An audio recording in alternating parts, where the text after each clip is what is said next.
Mari semua bangkit berdiri saudara. Kita memuji Tuhan ya. Kita memuji tinggikan nama Tuhan tempat ini. Come on. Kita tepuk tangan sama-sama. Come on. Hey.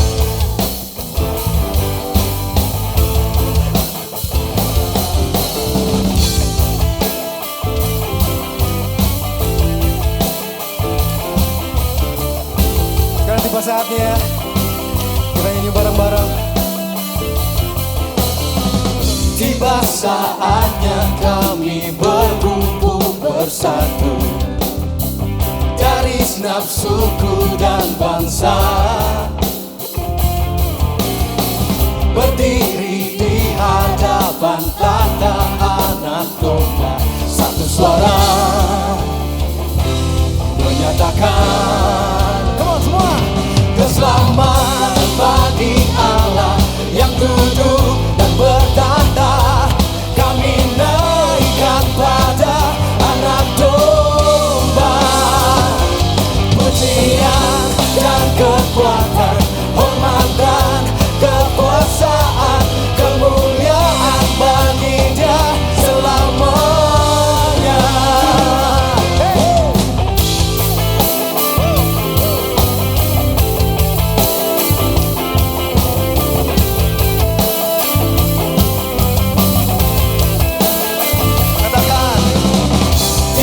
Saatnya kami berkumpul bersatu dari segenap suku dan bangsa,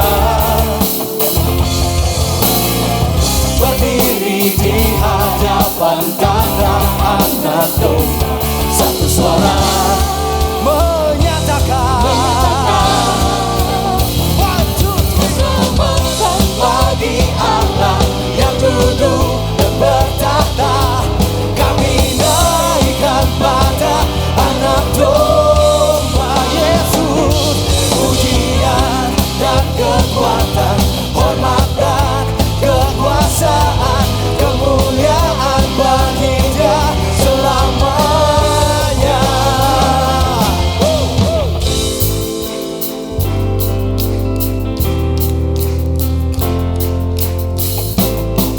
Kita tepuk tangan bareng-bareng semuanya ya. Dari depan sampai belakang, yang samping juga. Yeah.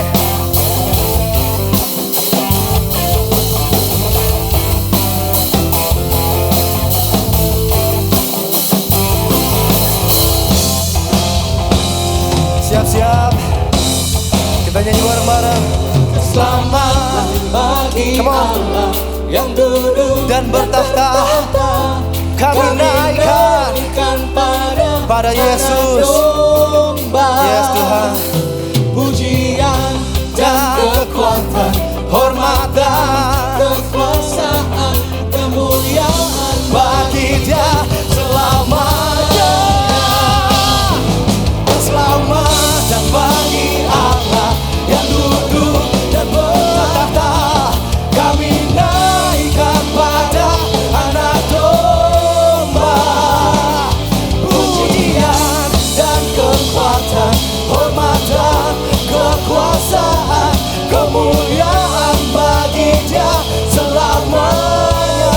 Kemuliaan bagi Dia, kemuliaan bagi Dia selamanya. Sekali lagi, kemuliaan bagi Dia selamanya.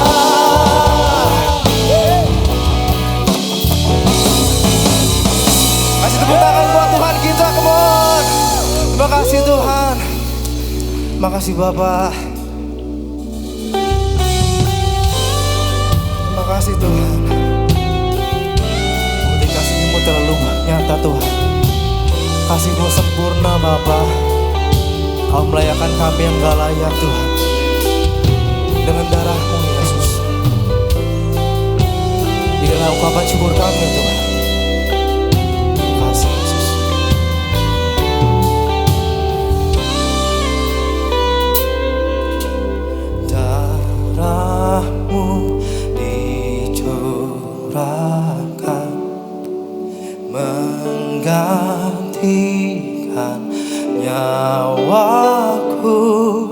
Kau mati biar ku hidup, bukti kasih-Mu padaku. Tiada kata yang dapat ungkapkan betapa ku bersyukur Tuhan. Kau layakkan kutuk terima anugerah kasih dan keselamatan. Terima kasih Tuhan, terima kasih Tuhan.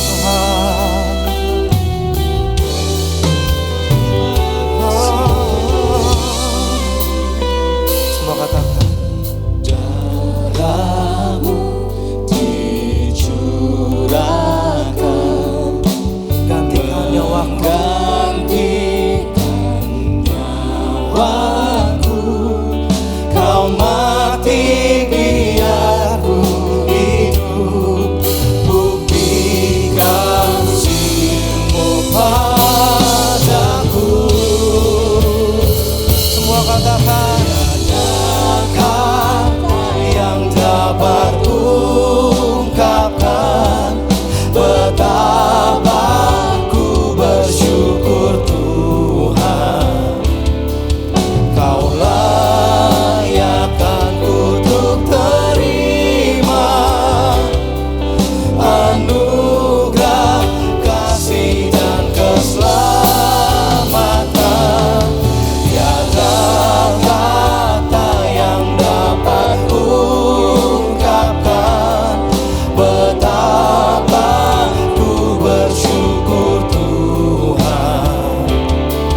Kau layakkan kutuk terima anugerah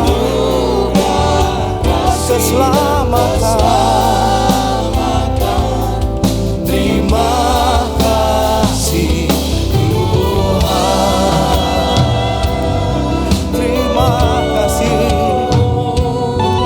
kami bersyukur Tuhan, sebab Kau layakkan Tuhan. Dengan darah-Mu, dengan kematian-Mu,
mati bagi kami Yesus.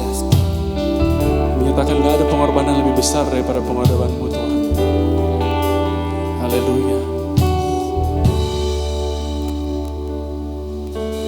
Kau yang terindah di dalam hidup ini, tiada Allah Tuhan yang seperti Engkau, besar perkasa penuh kemuliaan. Kau yang termanis di dalam hidup ini, ku cinta Kau lebih dari segalanya, besar kasih setiamu kepadaku.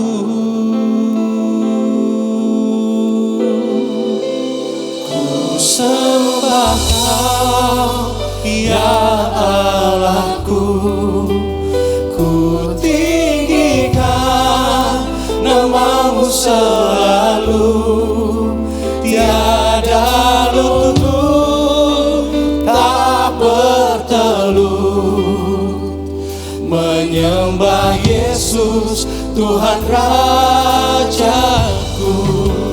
Ku sembah Kau, ya Allahku, ku tinggikan nama-Mu selalu, semua lidah kan mengaku Engkaulah Yesus Tuhan Rajaku.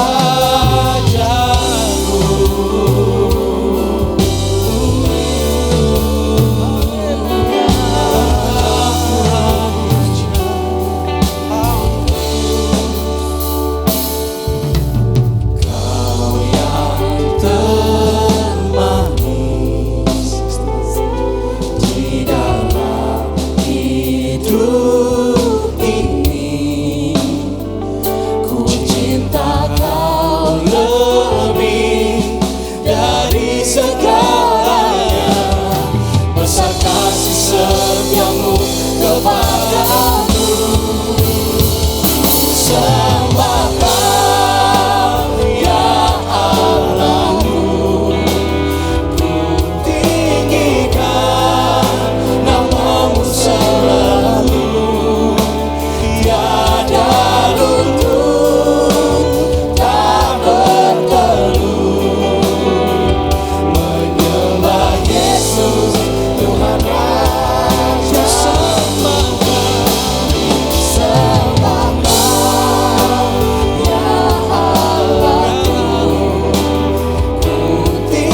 nama lain yang layak dipuji, gak ada nama lain yang layak disembah selain daripada nama-Mu Tuhan. Ya Tuhan. Kasih-Mu terbesar, Kasih-Mu melimpah atas kehidupan kami Amin. Bapa.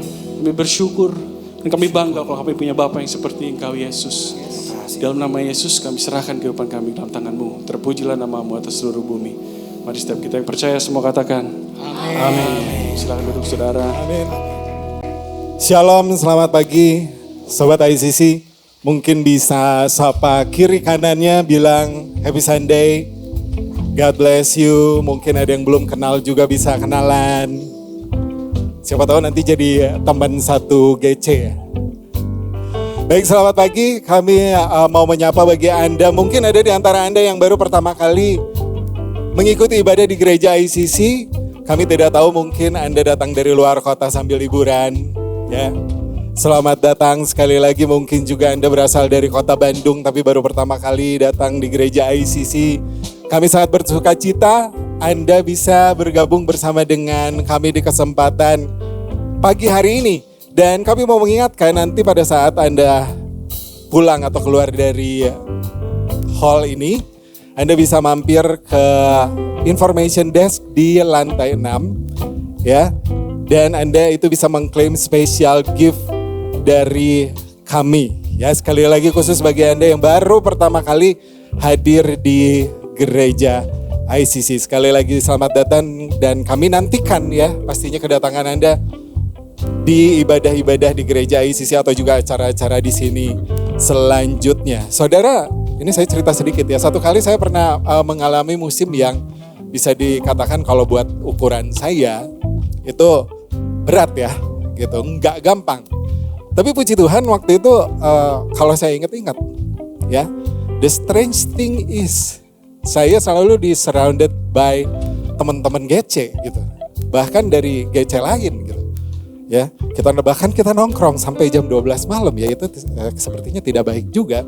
Tapi saya bersyukur karena waktu itu kita bisa bercerita ya, saling bercerita, saling berbagi, saling menguatkan, dan begitu kita datang ke GC juga kita saling mendoakan. Dan karena itulah kami mau mengajak Anda Sobat ICC yang belum bergabung ke Connect Group ya atau CG di gereja ICC untuk bisa mendaftarkan diri. Bisa sekarang juga ya, kalau misalkan Anda mau, Anda tinggal buka aplikasi My ICC Church ya. Terus mendaftarkan diri untuk ikutan CG di sana. Oke, dan ngobrol-ngobrol tentang CG nih, jadi ada beberapa departemen pelayanan baru di ICC. Dan salah satunya itu adalah Departemen Food and Beverages. Wah, kalau misalkan ngedengar departemen ini kayaknya, ini makan-makan nih kayaknya ya. Tapi sebenarnya Departemen Food and Beverages itu adalah kurang lebih itu adalah masak bersama atau melayani sesuai dengan talenta yang Anda miliki. Mungkin di sini saya yakin kalau jemaat ICC di sini banyak yang ahli masak ya, karena kalau misalkan dagang di depan itu aduh ya sampai boros gitu, nyobain sana nyobain sini. Jadi Departemen Food and Beverage itu pengen mengundang Anda sekalian ya untuk melayani memasak bersama untuk kegiatan Connect Group yang akan digelar pada hari Rabu ya, setiap minggu kedua dan minggu keempat. Jadi silakan Anda yang mungkin ingin ya terdorong untuk melayani di bidang food and beverage bisa bergabung dalam pelayanan ini. Dan selanjutnya, are you ready for Easter ICC? Oh ya, sebentar lagi kita akan memperingati Jumat Agung dan juga Paskah. Ya, kita akan sama-sama mendalami seperti apa ya pengorbanan Tuhan kita Yesus Kristus di atas kayu salib. Dan dicatat ibadah Jumat Agung itu tanggal 3 April 2026 hari Jumat. Pastinya pukul 8 pagi dan pukul 10.30. Diingat ya, ibadah duanya itu pukul 10.30 dengan tema Restored. Dan ibadah Paskahnya itu pastinya hari Minggu tanggal 5 April 2026. Jamnya sama, pukul 8 dan 10.30. Oke, kan biasanya kita jam 10 ya seperti hari ini, tapi ini ibadah duanya sekali lagi pukul 10.30. Kami mengundang Anda sekalian Sobat ICC untuk sama-sama merayakan Paskah di sini. Dan ada satu informasi lagi yang datang dari Departemen Eye Cancer. Jadi I Can Serve itu kali ini akan menggelar pelayanan misi ya di Panti Sosial Reda Tresna. Ya tanggalnya itu tanggal 11 April ya, kalau saya nggak salah betul. Hari Sabtu jam 9 pagi sampai jam 12.30. Jadi Panti Reda Tresna ini ada di Jalan Jeruk nomor 7 Bandung. Pelayanannya juga banyak, pastinya kita akan menggelar PW di sana. Terus juga ada potong rambut, ada kelas make up, ada photo booth dan lain sebagainya. Kita akan melayani oma-opa yang ada di sana. Dan silakan kalau misalkan Anda mau bergabung, Anda bisa mendaftarkan diri sekarang juga. Atau juga mungkin Anda pengen menyumbang donasi dana, boleh. Anda bisa melakukannya melalui transfer ke rekening bank yang ada di layar LED. Ya atau juga sumbangan berbentuk sembako. Ya, dan buat Anda yang pengen tahu informasi lebih lanjut tentang pelayanan misi di Gereja ICC, bisa menghubungi Ibu Francisca dan sepertinya nomornya di sini juga ya. Jadi silakan Anda bisa bergabung di pelayanan misi bersama-sama dengan I Can Serve. Kami tunggu kehadiran Anda. Baik, Sobat ICC sekalian, tiba saatnya bagi kita untuk memberikan persembahan yang terbaik untuk Tuhan yang akan dilayani oleh Saudara Daud Pamai. Kami persilahkan. Thank you Glenn. Saudara dalam keadaan baik semuanya? Oke, biasanya saya nge-WL di sini ya, kali ini berbeda tugasnya ya. Pagi ini kita akan memberikan yang terbaik buat Tuhan. Saudara, waktu saya kecil dulu saya selalu bertanya, kenapa sih saya harus bawa persembahan ketika hari Minggu? Kalau saya sekolah Minggu, kenapa sih saya harus bawa persembahan? Katanya Tuhan yang menciptakan segala sesuatunya. Saya selalu bertanya hal itu. Tapi saya menemukan jawabannya ketika saya menjadi seorang ayah. Ya, saya punya anak namanya Jacob. Dia sering sekali memberikan sesuatu yang dia anggap penting. Jadi kalau pulang dari iKids, dia akan sisihkan kalau dapat makanan dari iKids, dia akan simpan itu, dia nggak akan makan dan dia bilang ke saya, ini buat papi kita share ya gitu. Dan di situ hati saya, bukan karena saya nggak sanggup beliin dia, tetapi ada sukacita yang besar ketika anak saya ini bisa memberikan kepada saya. Dan di situ saya mengerti ternyata begini ya hati Bapa di surga. Ketika kita memberi kepada Tuhan, bukan karena Tuhan nggak punya segalanya, bukan. Tapi karena itu menyenangkan hati Tuhan. Dan hari ini kita akan baca firman Tuhan di dalam 2 Korintus 9 ayat 7. Boleh baca bersama-sama? Hendaklah masing-masing memberikan menurut kerelaan hatinya. Jangan dengan sedih hati atau karena paksaan. Sebab Allah mengasihi orang yang memberi dengan sukacita. Nah ayat 8 nih. Dan Allah sanggup melimpahkan segala kasih karunia kepada kamu, supaya kamu senantiasa berkecukupan di dalam segala sesuatu dan malah berkelebihan di dalam berbagai kebajikan. Ini sudut pandangnya Tuhan. Waktu kita memberi kepada Tuhan, karena Tuhan sanggup memberi yang terbaik di hidup kita. Amin saudara. Segala yang kita miliki adalah milik Tuhan. Bahkan dalam firman Tuhan dalam Amsal 10 ayat 22 berkata, berkat Tuhanlah yang menjadikan kaya, susah payah tidak akan menambahinya. Jadi ketika kita memberi kepada Tuhan, itu adalah wujud syukur kita di hadapan Tuhan dengan apa yang ada pada kita, bukan apa yang gak ada pada kita ya. Tapi yang terpenting kita memberi dengan sukacita, dengan hati yang tulus di hadapan Tuhan. Apa yang menghalangi kita dalam memberi? Bagi saya pribadi, satu, kekhawatiran. Saya takut ketika saya memberi saya gak punya lagi. Tapi setelah saya menjadi ayah, saya mengerti hati Tuhan. Dan memberi tidak membuat kita kekurangan, sebaliknya membuka pintu berkat. Di dalam firman Tuhan Amsal 11 ayat 24, ada yang menyebar harta tetapi bertambah kaya. Ada yang menghemat secara luar biasa namun selalu berkekurangan.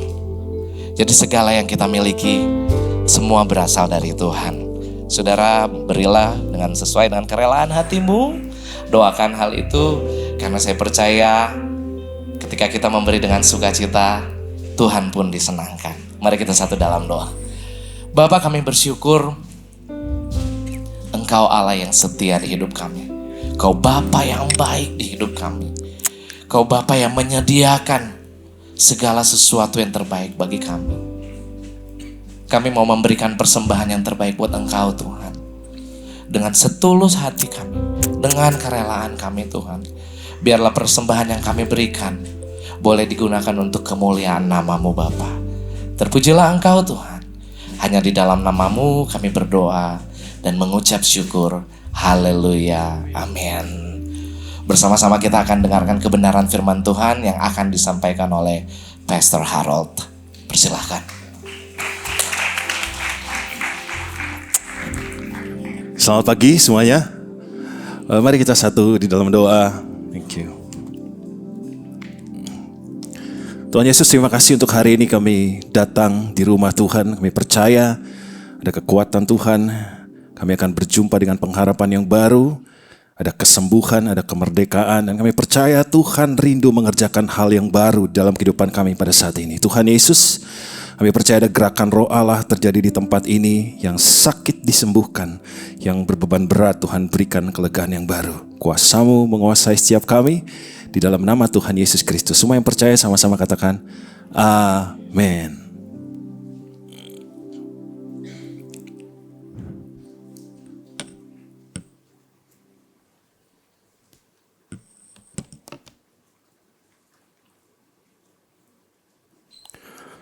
Baik saudara, selamat hari Minggu sekali lagi. Selamat datang buat saudara yang baru pertama kali beribadah di Gereja IC Bandung. Mungkin saudara lagi liburan, selamat berlibur. Dan sekali lagi saya mengingatkan tanggal 3 dan tanggal 5 April nanti kita akan merayakan Jumat Agung dan Paskah.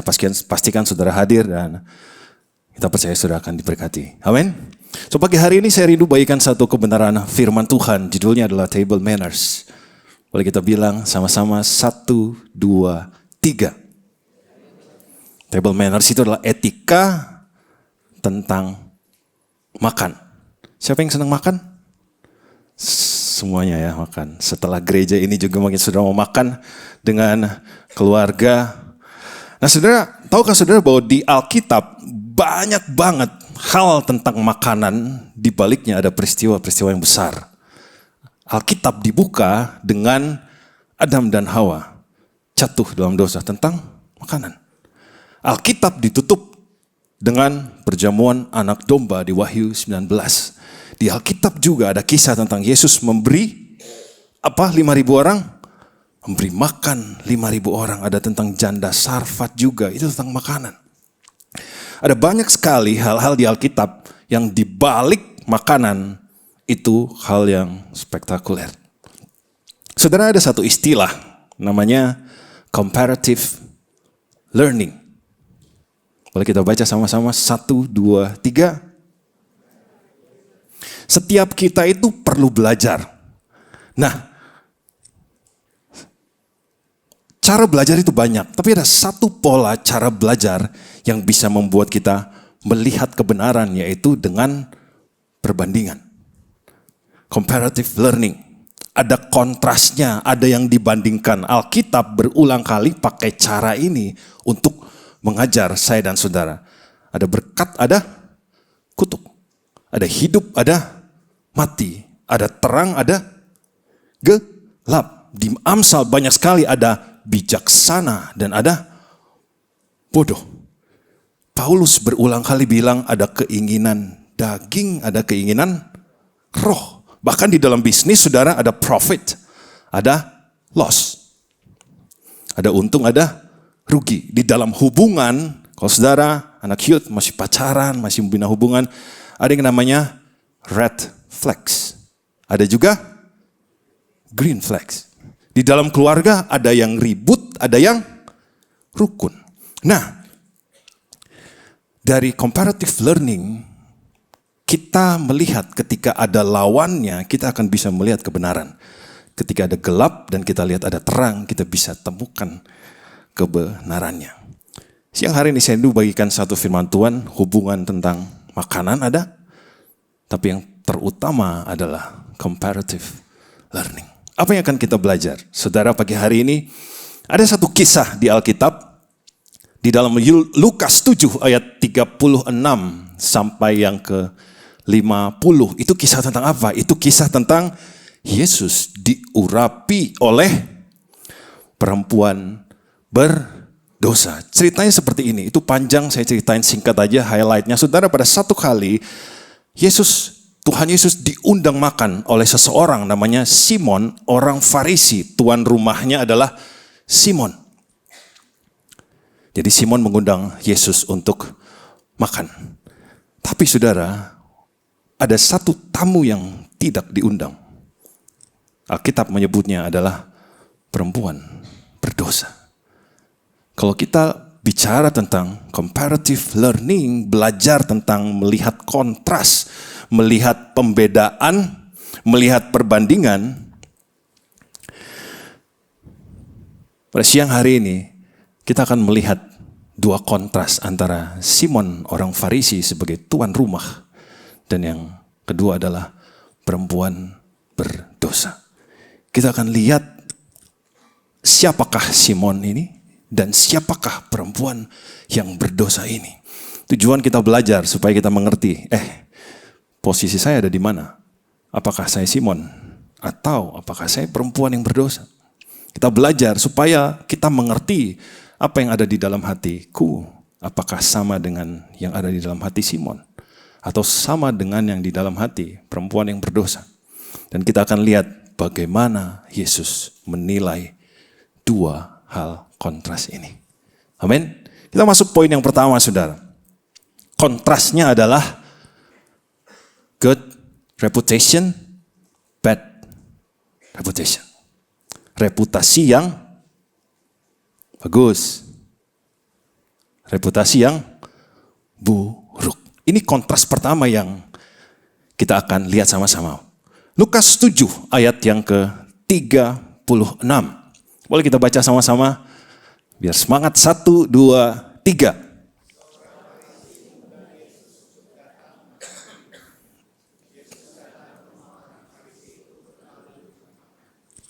Siapakah orang Farisi itu? Orang Farisi itu adalah teladan, contoh. Dia itu adalah elit agama. Cara untuk hidup benar, lihat orang Farisi.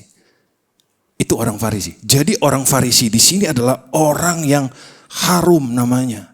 Dia dihargai, dia dihormati, dia disegani, namanya besar, statusnya terpandang. Itu orang Farisi, perbandingan pertama. Jadi reputasinya bagus. Lukas 7 ayat yang ke-37. Boleh kita baca sekali lagi? 1, 2, 3.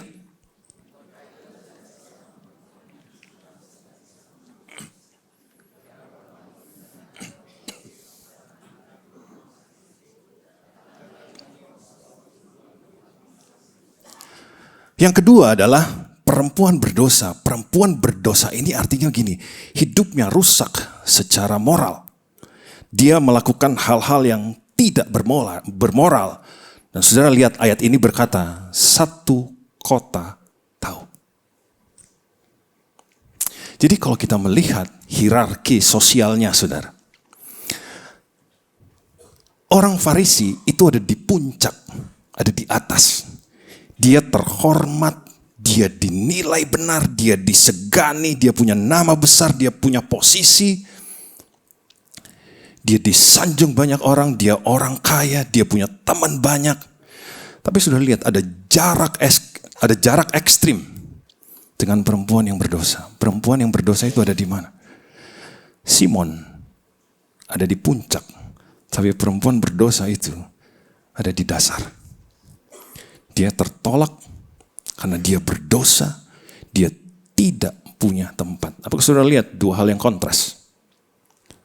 Ada yang di puncak satu, dan satu ada di bawah. Jadi, bumi dan langit, kebalikan semua dari orang Farisi ini, kebalikannya adalah perempuan berdosa ini. Jadi intinya dia sebagai ada orang yang ada di dasar, dia ada tapi dianggap tidak ada.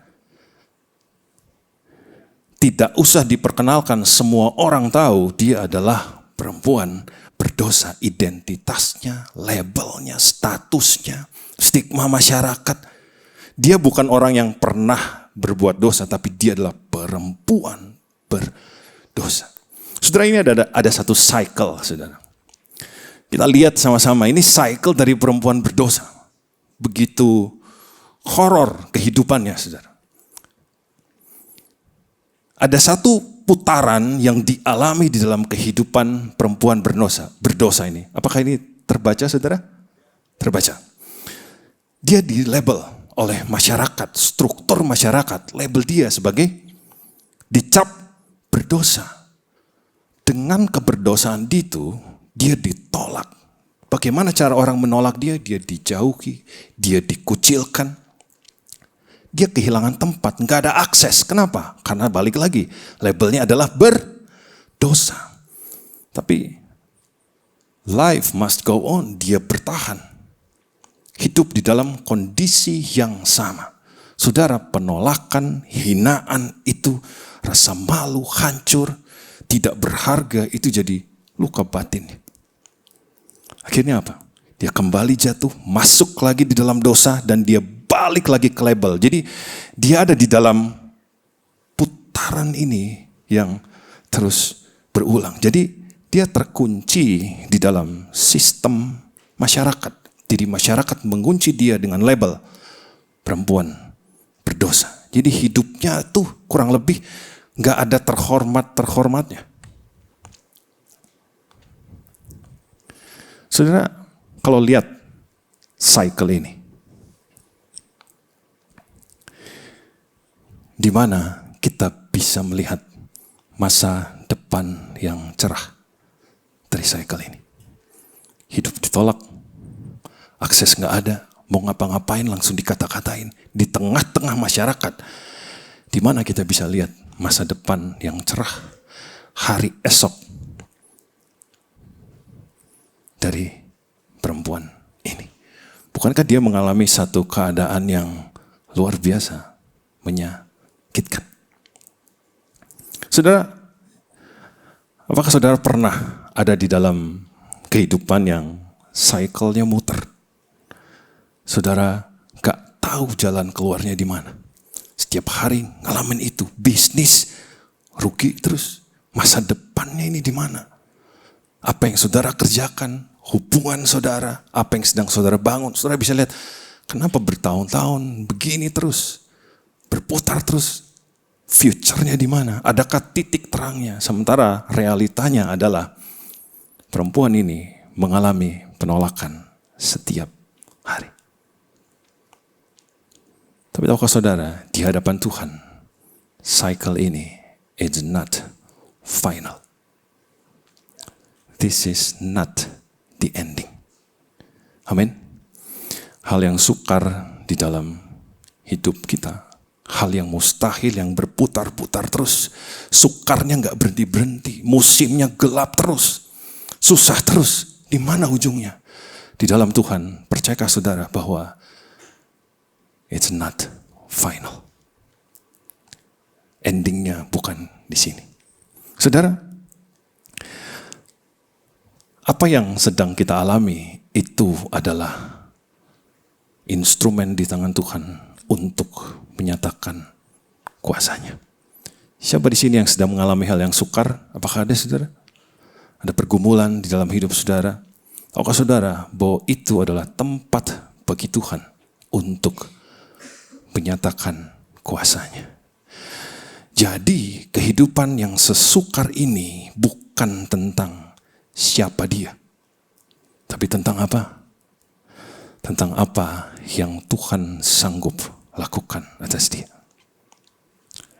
Kehidupan kita bukan tentang apa masalah kita, apa hal sukar yang sedang kita hadapi, tapi tentang apa yang Tuhan sanggup lakukan atas saya dan saudara. Amin. Boleh kita baca sama-sama 1, 2, 3.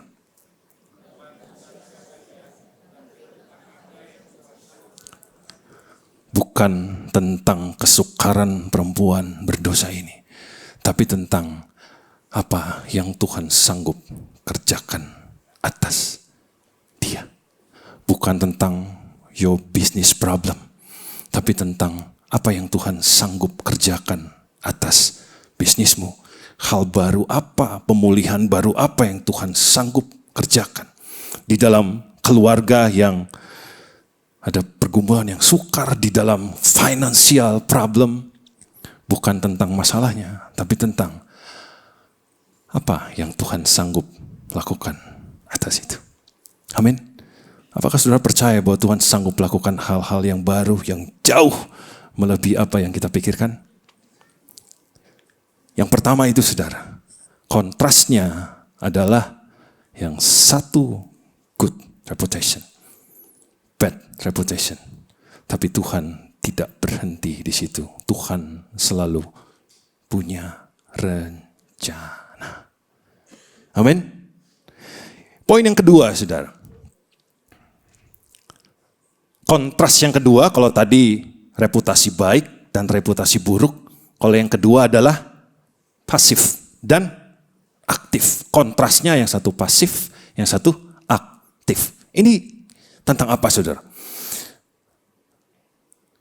Simon orang Farisi ini kan mengundang Yesus makan di rumahnya. Berarti Simon ini punya hospitality standards.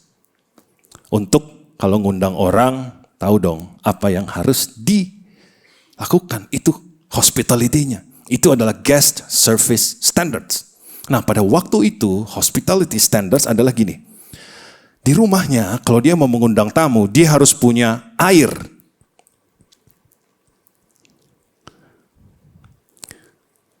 Air itu untuk apa? Untuk membasuh. Karena kalau dari luar, jalan protokolnya semua lewat situ pasti kakinya kotor. Jadi inilah basic hospitality-nya. Dia harus siapin air kalau tamu datang. Untuk mencuci kakinya. Untuk kebersihan. Yang kedua, dia harus salam hormat. Warm welcome. Cipika-cipiki di wajah kurang lebih seperti itu. Ini artinya adalah dia menerima tamu itu. Kemudian yang ketiga adalah minyak. Dia harus punya minyak. Kalau ada tamu, dia harus ada minyak di rumahnya. Itu apa artinya? Respect. Menghormati tamu. Dan minyak ini ditaruh di kepala. Untuk tamu. Jadi kalau ada tamu datang, minyak itu ditaruh di kepala. Tapi mari kita cek. Apakah hospitality standards dari Simon itu baik atau tidak? Kita lihat perbandingan pasif dan aktifnya.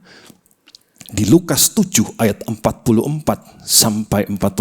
Kita nggak usah baca, saya udah rangkum. Ini panjang banget. Air. Apakah Simon memberi air? Tidak. Tetot 1. Apakah dia wash? Apakah diseka Yesusnya? Tidak. Yang ketiga, apakah ada salam hangat? Apakah Simon mencium Yesus di wajah? Tidak. Minyak. Apakah Simon meminyaki kepala Yesus sebagai tanda hormat dan respect kepada Yesus? Jawabannya, tidak. Jadi Simon itu lack of hospitality. Servisnya buruk. Zaman sekarang kalau servisnya buruk, kita bisa ngomong apa? Gue bintang 1 juga nih. Bad review. Sudah bisa blacklist. Tapi saudara lihat, ada hal yang menarik. Semua hospitality standards yang tidak dilakukan oleh Simon, semua dilakukan oleh perempuan berdosa. Tuan rumahnya siapa sih? Tuan rumahnya adalah Simon. Tapi dia tidak melakukan standar penerimaan tamu. Tapi justru yang melakukan adalah bukan tuan rumah. Yaitu perempuan berdosa. Justru tamu yang tidak diundang yang melakukan itu. Di sini saudara bisa lihat hal kontras pasif dan aktifnya. Amin. Sebagai tuan rumah, Simon pasif. Semua yang harusnya dia kerjakan, dikerjakan oleh tamu tidak diundang. Yaitu perempuan berdosa. Tapi sudah ada satu hal yang menarik adalah tentang minyak dari perempuan berdosa ini. Mari kita lihat, kita sorot sebentar minyaknya. Produk minyaknya ini adalah parfum. Kalau saudara senang parfum, detail produknya, jenis minyak yang dibawa ini adalah luar biasa. Harganya mahal, parfum yang mahal. Kemudian harganya itu setara dengan upah berbulan-bulan, bahkan sampai setahun. Dan yang luar biasanya lagi, wadahnya adalah buli-buli pualam. Artinya gini, alabaster itu premium dan eksklusif. Jadi minyak yang dipakai oleh perempuan berdosa ini bukan sembarang minyak. Sekarang pertanyaannya begini, saudara. Simon itu orang yang kaya raya, dia terpandang, tamunya banyak, setiap tamu harus diminyaki kepalanya. Pertanyaannya, mungkinkah di rumahnya tidak ada minyak? Tidak mungkin. Terus kenapa dia tidak memberi minyak? Karena dia pasif. Tapi jawabannya, di rumahnya pasti banyak minyak. Karena dia orang elit, akan banyak terima tamu, konseling, ngelobi, dan lain sebagainya. Dia pasti punya minyak. Apakah perempuan berdosa ini tidak tahu di rumah Simon ini tidak ada minyak? Dia pasti tahu. Dia orang kaya raya, dia elit, dia pasti tahu ada minyak di rumah Simon. Tapi pertanyaannya, dia udah tahu gak mungkin gak ada minyak, tapi mengapa dia masih membawa minyak? Ada rahasia di balik ini, saudara. Wanita ini bisa bawa hal lain. Dia bisa bawa makanan, dia bisa bawa uang, dia bisa bawa mentahnya saja. Karena parfum ini harga yang mahal, dia bisa bawa buah. Tapi kenapa minyak, saudara? Tahu saudara bahwa minyak ini adalah instrumen penghormatan. Dengan dia bawa minyak, dia memperlihatkan kepada orang-orang yang ada di situ, dia punya cara yang berkelas untuk menghormati Yesus. Karena wanita ini bawa parfum yang dia bawa itu adalah barang mewah. Gaji setahun itu yang dia bawa. Jadi minyak parfum yang dia bawa itu adalah uang gede. Jadi semua orang pasti lihat bagaimana cara dia akan menghormati Yesus. Bukan sembarang minyak. Bukan minyak ecek-ecek. Dari sini saudara lihat, Simon sebagai tuan rumah sudah kebanting jauh sama perempuan berdosa ini. Jadi lack of hospitality Simon. Tahu saudara, di titik ini ada satu peluang yang perempuan ini masuk. Kegagalan hospitality dari Simon yang harusnya dia yang lakukan, itu menjadi panggung bagi perempuan berdosa. Saudara, perempuan yang berdosa ini, dia gak ada panggungnya.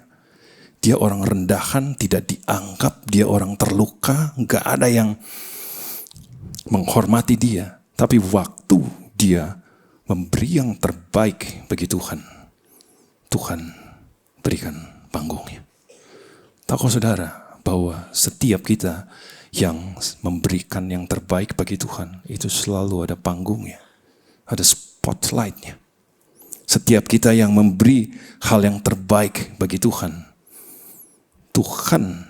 mata Tuhan ada di situ. Saudara ingat janda Sarfat?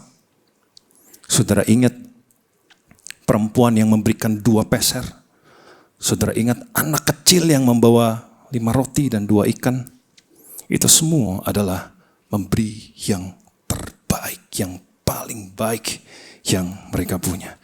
Dan di balik memberi yang terbaik, Tuhan bisa berikan balas balik hal yang terbaik. Amin. Jadi saudara, sekalipun tidak ada aplaus buat perempuan berdosa ini, nggak ada yang puji, memberi yang terbaik. Manusia tidak melihat, bosmu tidak melihat, orang lain tidak melihat, tapi Tuhan melihat. Di dalam pekerjaan, kalau saudara memberi yang terbaik, gak ada yang puji, gak ada yang kasih kredit. Di dalam melayani, beri yang terbaik, gak ada yang tepuk tangan saudara. Tapi apakah saudara percaya, Tuhan melihat, sekalipun kita miss di orang lain, tapi Tuhan pasti melihat. So, orang yang memberikan yang terbaik bagi Tuhan tidak tersembunyi di hadapan Tuhan. Di dalam pekerjaanmu, di dalam pelayananmu, di dalam keluargamu, di dalam hidup sehari-hari, kita dipanggil untuk memberi yang terbaik. Kenapa? Karena Tuhan adalah penonton kita. Amin. Jadi saudara, setiap kita dipanggil, berilah yang terbaik untuk Tuhan. Sama seperti perempuan berdosa ini. Itu poin yang kedua, saudara. Kemudian poin yang ketiga. Kita baca sama-sama 1, 2, 3. Ordinary, extraordinary. Jadi ini adalah hal kontras yang ketiga. Ordinary ini, poin ketiga ini kita akan bahas tentang respon terhadap Yesus dari Simon dan perempuan berdosa. Ordinary itu biasa, B aja, standar, rutinitas. Extraordinary itu luar biasa, melampaui, tidak biasa. Nah, Lukas 7 ayat ke-49. Saya akan bacakan buat saudara. Dan mereka yang duduk makan bersama dia berpikir dalam hati mereka, siapakah ia ini sehingga ia dapat mengampuni dosa. Saudara, ayat ini sudah mau selesai di perikop ini. Tapi saudara lihat, kita akan melihat ordinary dan extraordinary, kontras dari Simon dan perempuan berdosa. Simon sebagai tuan rumah dari awal Yesus datang sampai sudah mau selesai makannya, dia hanya terus ada di meja makan. Dia tidak berpindah-pindah tempatnya. Dia selalu ada di meja makan tok.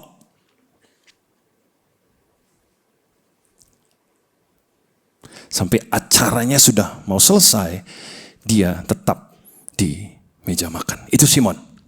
Tapi kita lihat dengan perempuan yang berdosa. Lukas 7 ayat 38. Boleh kita baca sama-sama. 1, 2, 3.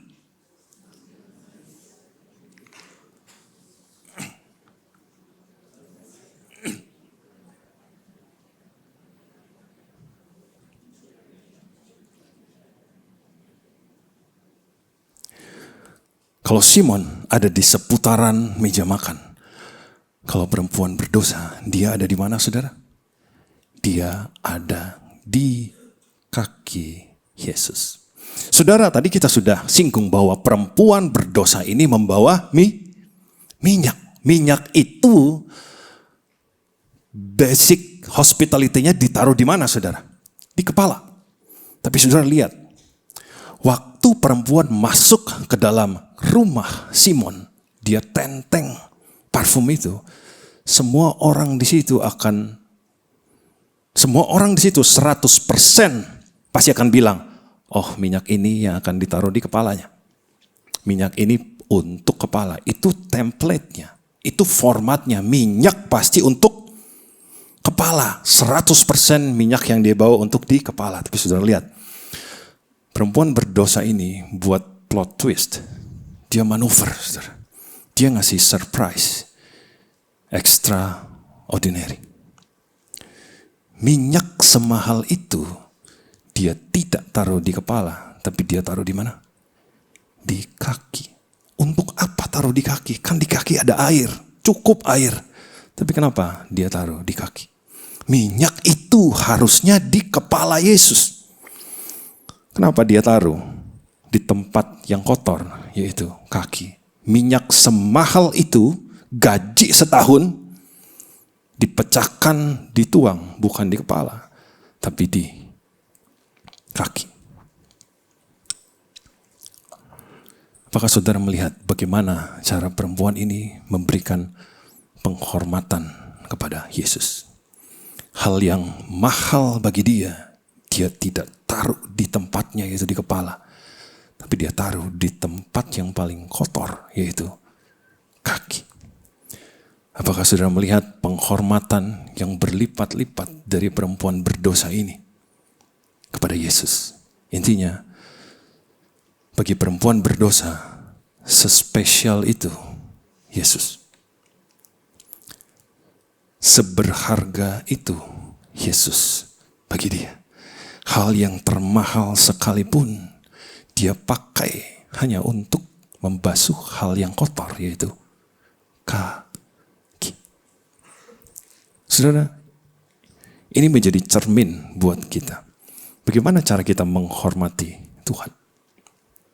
Apakah kita menghormati Tuhan, memberikan nilai di dalam pekerjaan kita, di dalam hubungan kita, di dalam pelayanan kita?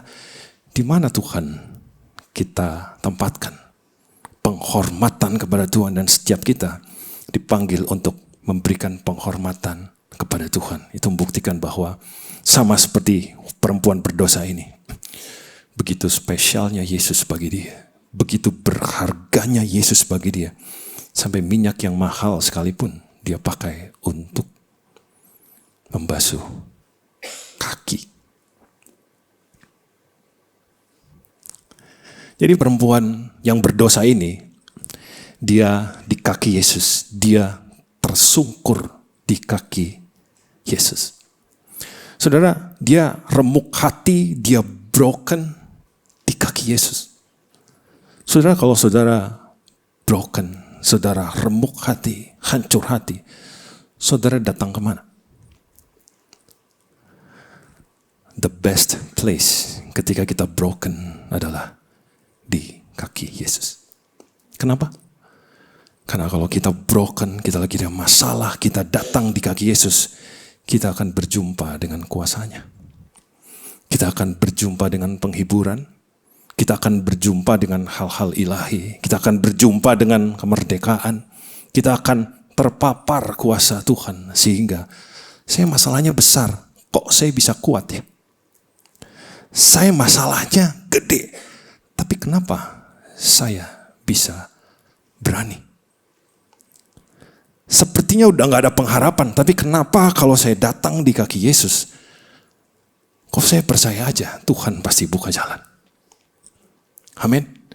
Kalau saudara broken, hancur hati, remuk hati, datanglah di tempat yang tepat, yaitu di kaki Yesus. Saudara akan terpapar kuasa Tuhan atas hidupmu. Sehingga seperti Mazmur berkata, walau 1000 rebah di kiri, 10.000 di kanan, tapi kita tetap kuat di dalam Tuhan. Amin. Kita akan berjumpa dengan kuasanya. Saudara, di ruangan itu, Simon akhirnya berhenti di meja makan. Dan perempuan berdosa itu berhenti di kaki Yesus. Saudara pernah dengar kata altar? Altar itu adalah tempat perjumpaan dengan Tuhan kalau dari sejarahnya. Jadi altarnya Simon itu adalah meja makan. Tapi altar dari perempuan berdosa itu adalah kaki Yesus. Boleh ditampilkan?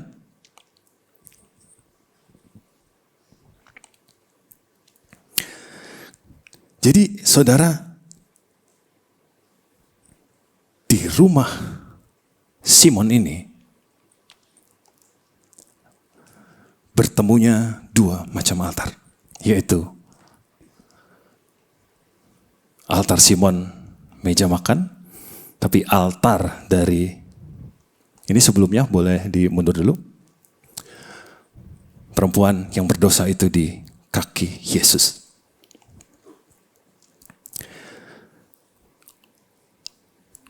Dua macam altar ini adalah dua hal yang sangat berbeda.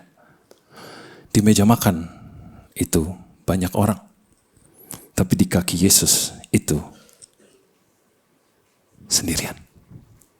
Tempat perjumpaan Simon itu di meja makan dengan banyak orang. Tapi tempat perjumpaan perempuan berdosa itu di kaki Yesus. Dia seorang. Di rumah Simon tempat bertemunya dua macam altar. Altarnya Simon dan altarnya perempuan yang berdosa. Tapi saudara lihat,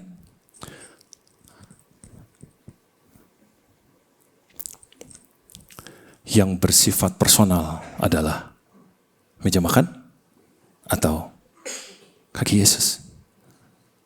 Kaki Yesus. Di meja makan banyak orang. Tapi kalau di kaki Yesus, Tuhan bisa spesifik ngomong kepada kita.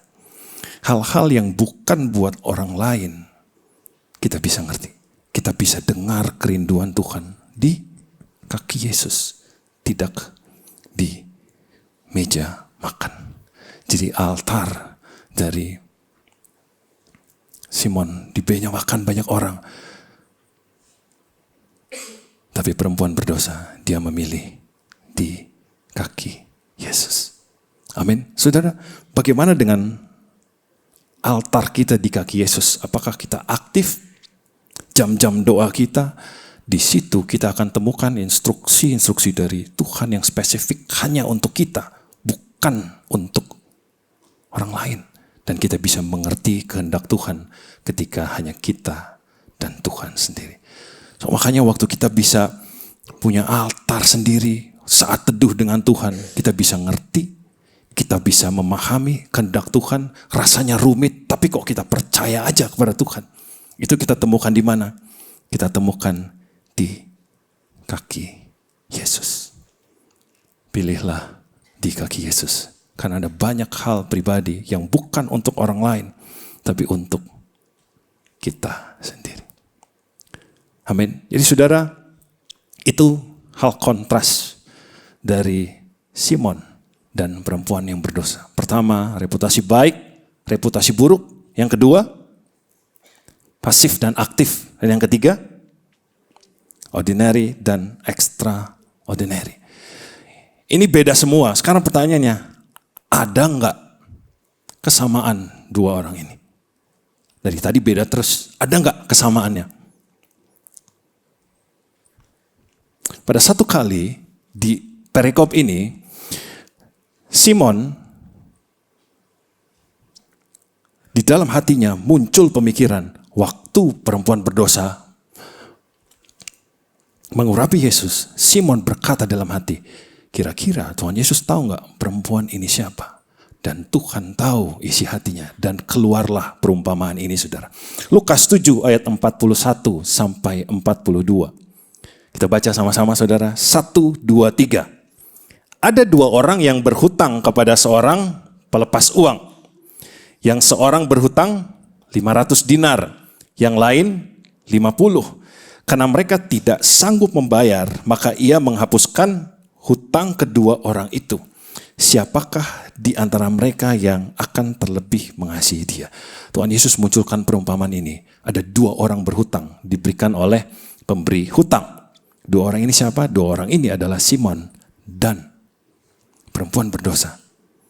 Dan Tuhan Yesus bilang, dua-duanya gak bisa bayar hutang. Dua-duanya bangkrut, dua-duanya gagal bayar. Jadi sebenarnya Simon itu gak bisa bayar hutang, perempuan berdosa juga tidak bisa bayar hutang. Artinya gini, Simon mungkin hidupnya baik, kehidupannya baik, segala sesuatunya baik. Tapi Simon juga perlu Tuhan. Perempuan berdosa ini, dia hidup di dalam dosa, dia perlu Tuhan. Simon sekalipun dia ada di puncak kehidupannya baik, dia kaya raya, tapi dia juga perlu Tuhan. Jadi ini adalah universal need, setiap orang perlu Tuhan. Ketika bisnismu baik, kita perlu Tuhan. Ketika bisnis kita ada tantangan, kita perlu Tuhan. Ketika finansialmu baik, kita perlu Tuhan. Ketika finansial kita ada tantangan, kita juga perlu Tuhan. Ketika keluarga kita baik, kita perlu Tuhan. Ketika ada tantangan, kita perlu Tuhan. Jadi sebenarnya Simon orang Farisi ini, dia juga perlu Tuhan. Bukan hanya perempuan yang berdosa ini. Kontrasnya tadi banyak, tapi ada satu kesamaan bahwa mereka berdua sama-sama membutuhkan Tuhan. Mereka butuh diampuni, mereka butuh keselamatan, mereka butuh pemeliharaan Tuhan, mereka butuh hikmat-hikmat, dan kita semua dalam segala keadaan kita perlu Tuhan. Jangan berpikir keadaan saya sedang baik-baik saja dan kita tidak perlu Tuhan. Kita perlu Tuhan. Amin, saudara. Ini ada satu ayat terakhir, dan ini adalah hasil dari perempuan yang berdosa mengurapi Yesus. Kita baca sama-sama, saudara. 1, 2, 3. Tetapi Yesus berkata kepada perempuan itu, imanmu telah menyelamatkan engkau. Pergilah dengan selamat.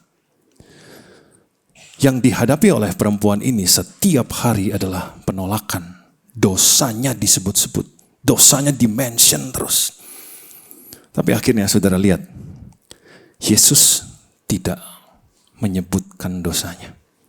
Yesus tidak sebutkan pelanggarannya. Yesus tidak sebut labelnya. Yesus tidak sebut stigma masyarakatnya. Yang Yesus sebutkan adalah imanmu telah menyelamatkan engkau, pergilah dengan selamat. Perempuan berdosa ini datang dengan masa lalu kepada Yesus, tapi dia pulang dengan masa depan. Perempuan berdosa ini datang dengan air mata, tapi dia pulang dengan kebebasan. Perempuan ini datang sebagai perempuan berdosa, tapi dia pulang sebagai orang yang dipulihkan. Tahukah saudara, ketika kita berjumpa dengan Tuhan, ketika kita datang dan kita pulang, kita tidak pernah sama. Kita tidak akan pulang membawa hal yang kosong. Saudara, saya nggak tahu apa yang sedang saudara alami hari ini.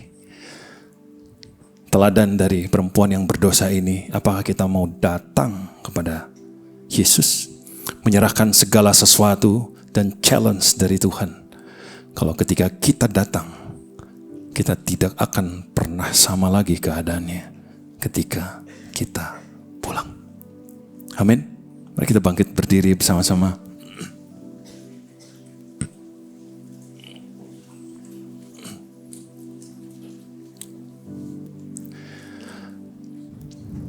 Di atas segala hal, marilah percaya bahwa di dalam Tuhan kita bisa temukan jawaban atas hal-hal yang kita nggak bisa jawab. Kita bisa temukan jalan pemulihan untuk hal yang kita sudah cari berulang kali bagaimana bisa pulih. Tapi Tuhan selalu punya cara. Challenge Tuhan bagi hari ini. Ketika kita datang, mari lihat apa yang Tuhan sanggup kerjakan atas hidupmu. Apa yang Tuhan Yesus sanggup lakukan atas hidup saudara. Dan Tuhan akan lakukan ketika kita datang dan kita pulang. Kita tidak pernah sama lagi. Mari kita datang pagi hari ini, pribadi lepas pribadi kepada Tuhan. Membawa setiap kesukaran, pergumulan, permasalahan yang kita miliki, kita datang kepada Tuhan dan kita berdoa, Tuhan, kami percaya Engkau sanggup mengadakan hal yang baru. Engkau sanggup memulihkan, Engkau sanggup menyembuhkan atas segala sesuatu. Kami percaya kami akan melihat kemuliaan Tuhan. Kami percaya kami akan melihat pekerjaan Tuhan. Kami percaya kami akan melihat kesembuhan. Kami percaya kami akan melihat jalan yang terbuka di dalam nama Tuhan Yesus Kristus. Kuasa-Mu turun atas kami semua, memulihkan pribadi lepas pribadi di dalam nama Tuhan Yesus Kristus. Dan kami percaya Kau Tuhan yang tidak pernah berhenti bekerja atas kehidupan kami. Dan ke depan kami akan selalu melihat kebaikan Tuhan.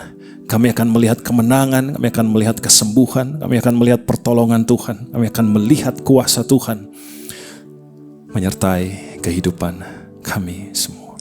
Mari kita beri tepuk tangan yang meriah bagi Tuhan. Kita selesai, mari angkat kedua tanganmu saudara. Diberkatilah orang yang mengandalkan Tuhan, yang bersandar kepada Tuhan. Diberkatilah orang yang menanti-nantikan Tuhan, dia akan mendapatkan kekuatan yang baru. Dimanapun engkau pergi, engkau akan menjadi berkat, membawa dampak, membawa jiwa-jiwa kepada Tuhan. Banyak orang yang mengenal Kristus melalui kehidupanmu. Kesembuhan yang sempurna yang datang dari Tuhan menjadi bagian di dalam hidupmu. Perjalananmu akan berhasil dan beruntung. Kau akan melihat tangan Tuhan bekerja atas usahamu, pekerjaanmu, mata pencaharianmu. Kau akan melihat berkat-berkat baru Tuhan sediakan. Tuhan akan membuka apa yang tertutup. Tuhan akan memuaskan kerinduan hatimu. Kau akan dibawa kepada orang-orang yang mengasihi Tuhan dan hidup dalam takut akan Tuhan. Diberkatilah segala hal yang kau doakan dan kau kerjakan. Terima kasih Tuhan. Kami berdoa di dalam nama Tuhan Yesus Kristus. Segala pujian, hormat, dan kemuliaan hari ini sampai selama-lamanya bagi nama Yesus. Semua yang percaya sama-sama katakan amin. Selamat siang, Tuhan Yesus memberkati.